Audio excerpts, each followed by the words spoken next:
Aujourd'hui, nous sommes le 20 février 2026 et le monde de l'exploration aérospatiale et de la politique vient d'entrer en collision d'une manière historique, car hier même, le 19 février, il a été ordonné aux départements militaires et aux agences de renseignement des États-Unis de déclassifier les documents gouvernementaux sur la vie extraterrestre et les phénomènes aériens non identifiés. Tout ce tourbillon médiatique s'est déclenché après que l'ancien président Barack Obama a parlé ouvertement des extraterrestres et de la célèbre Zone 51 lors d'une récente interview, provoquant une réaction en chaîne qui nous mène à la situation actuelle. Abonnez-vous à la chaîne Source Galactique, aimez cette vidéo et dites-nous dans les commentaires quel fait vous a paru le plus intéressant. Pour comprendre l'ampleur de cette nouvelle, nous devons analyser exactement ce qui a été dit et pourquoi l'univers est un endroit trop immense pour écarter la vie au-delà de la Terre. Il y a quelques jours, lors d'une interview dans le podcast de Brian Tyler Cohen, diffusé le 14 février dernier, on a demandé directement à Obama si les extraterrestres étaient réels, ce à quoi l'ancien dirigeant a répondu avec un mélange de pragmatisme et d'émerveillement cosmique, affirmant que statistiquement ils sont réels, mais en précisant de manière catégorique qu'il ne les a pas vus et qu'ils ne sont définitivement pas cachés dans la zone 51. Obama a souligné qu'il n'existe aucune installation souterraine secrète abritant des vaisseaux ou des êtres d'un autre monde, à moins que, selon ses propres mots, il n'existe une gigantesque conspiration et qu'on l'ait caché même au président des États-Unis. Cette simple déclaration a fait que hier, le 19 février, l'actuel président Donald Trump a accusé Obama de divulguer des informations classifiées, qualifiant ses commentaires de grande erreur lors d'une discussion avec des journalistes à bord d'Air Force One, bien qu'il n'ait présenté aucune preuve que les mots d'Obama provenaient de rapports secrets. Face à cela, Trump a ordonné aux agences gouvernementales de libérer les archives sur ces phénomènes anormaux, bien qu'il ait lui-même admis ne pas savoir si les extraterrestres sont réels ou non. Derrière tout ce drame politique, il y a une science fascinante et une immensité cosmique que nous devons explorer pour comprendre pourquoi l'humanité est si obsédée par le ciel. L'affirmation d'Obama sur la probabilité statistique de la vie hors de notre planète n'est pas un secret d'État, mais l'une des prémices les plus acceptées dans l'astrobiologie moderne. Car lorsque nous regardons vers le haut par une nuit dégagée, ce que nous voyons n'est qu'une minuscule fraction de notre propre galaxie, la Voie lactée, qui contient une estimation d'entre 100 milliards et 100 milliards d'étoiles. Grâce à des missions comme le télescope spatial Kepler et maintenant le James Webb, c'est un fait scientifique avéré que presque chacune de ces étoiles a au moins une planète en orbite. Ce qui signifie que rien que dans notre galaxie, il y a des centaines de milliards de mondes, beaucoup d'entre eux rocheux et situés dans la zone habitable de leur étoile, cet endroit parfait où l'eau peut exister à l'état liquide. Avec des milliards de galaxies dans l'univers observable, l'idée que nous sommes la seule expérience biologique réussie semble, du point de vue des mathématiques, assez improbable. Cependant, l'autre face de cette pièce cosmique est la distance, et c'est ici que l'astrophysique met un frein à notre imagination de vaisseaux traversant les cieux chaque nuit.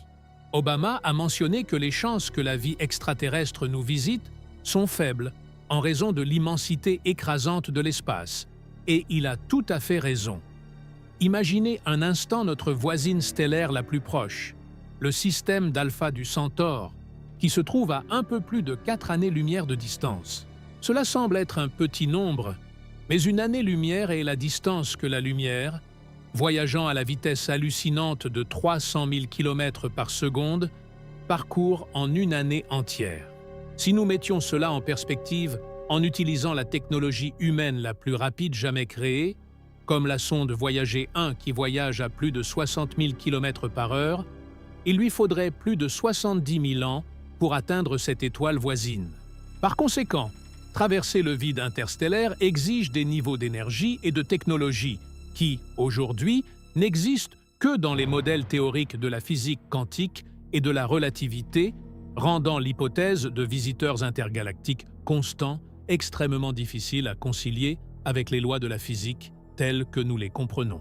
Cette immense difficulté technique est la raison pour laquelle le Pentagone et la communauté scientifique maintiennent des positions très prudentes concernant les fameux ovnis, désormais officiellement renommés phénomènes anormaux non identifiés ou peints. La fascination américaine pour ces phénomènes n'est pas nouvelle. Elle alimente depuis des décennies la culture populaire et les théories du complot, ayant l'un de ses points d'origine les plus célèbres dans l'incident de Roswell en 1947. Lorsqu'un ballon météorologique à haute altitude du projet ultra-secret Mogul, conçu pour surveiller les essais nucléaires soviétiques, s'est écrasé dans un ranch du Nouveau-Mexique. Le mutisme militaire de l'époque a semé la graine du doute, et des décennies plus tard, la mythologie des soucoupes volantes était déjà imparable. Ensuite, nous avons le célèbre cas de la zone 51 elle-même dans le désert du Nevada, qu'Obama a mentionné dans son interview. Pendant des années, le manque d'informations officielles sur cette base militaire a conduit à des spéculations folles sur des autopsies extraterrestres et la rétro-ingénierie de vaisseaux spatiaux d'autres mondes. Mais la réalité, bien que moins extraterrestre, est tout aussi fascinante du point de vue de l'ingénierie aérospatiale. Les documents de la CIA, déclassifiés en 2013, ont révélé que la zone 51 était, depuis l'époque de la guerre froide, le principal terrain d'essai pour les avions de reconnaissance ultra-secrets du gouvernement des États-Unis, y compris l'avion espion U-2 et l'impressionnant SR-71 Blackbird, des appareils qui volaient à des altitudes et des vitesses que le grand public et les pilotes commerciaux des années 50 et 60 considéraient comme impossibles. Bon nombre des observations d'OVNI rapportées au cours de ces décennies coïncidaient parfaitement avec les itinéraires et les horaires de vol de ces merveilles de l'ingénierie humaine qui reflétaient la lumière du soleil à haute altitude alors qu'au sol, la nuit était déjà tombée. Malgré ces explications historiques, l'intérêt du gouvernement pour l'inconnu dans nos cieux n'a jamais complètement disparu, évoluant vers une approche beaucoup plus systématique et de sécurité nationale. Ces dernières années, le Pentagone a pris le sujet des peints avec un sérieux renouvelé, ne cherchant pas de martiens, mais tentant d'identifier de potentiels drones espions, des technologies aérospatiales avancées de nations adverses ou des dangers pour l'aviation militaire. En l'an 2022, de hauts responsables militaires ont déclaré devant le Congrès qu'ils n'avaient trouvé aucune preuve de visites extraterrestres. Et cet effort s'est encore solidifié avec la création du Bureau de résolution des anomalies dans tous les domaines, connu sous le nom d'AARO.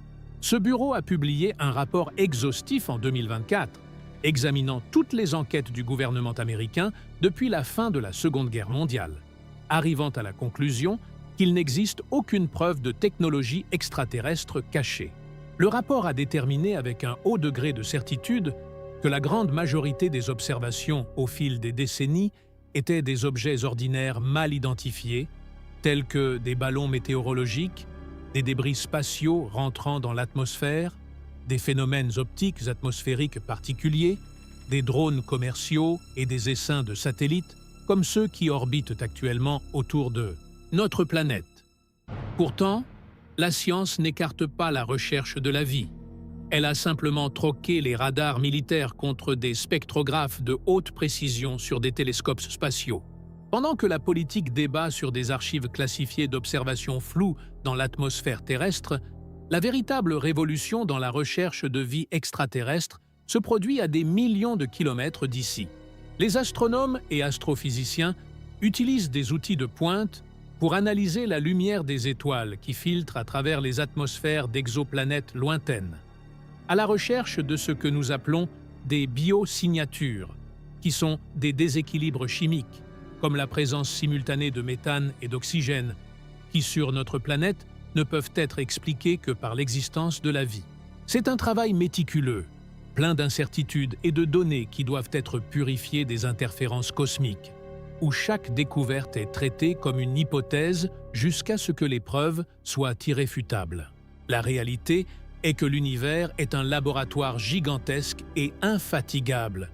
Et bien que jusqu'à aujourd'hui, nous n'ayons aucune preuve solide que la vie intelligente ait navigué sur l'océan cosmique jusqu'à nos côtes, la recherche continue d'être l'une des entreprises les plus nobles et transcendantales de l'humanité. Aujourd'hui, nous avons appris que les récentes déclarations politiques nous rappellent la fascination inépuisable que nous ressentons pour notre place dans le cosmos, et que si la plupart des phénomènes atmosphériques ont une explication terrestre, l'immensité de l'univers nous assure que la recherche de la vie ne fait que commencer. Abonnez-vous à Source Galactique, aimez et partagez cette vidéo. Merci de nous avoir regardés et à la prochaine vidéo.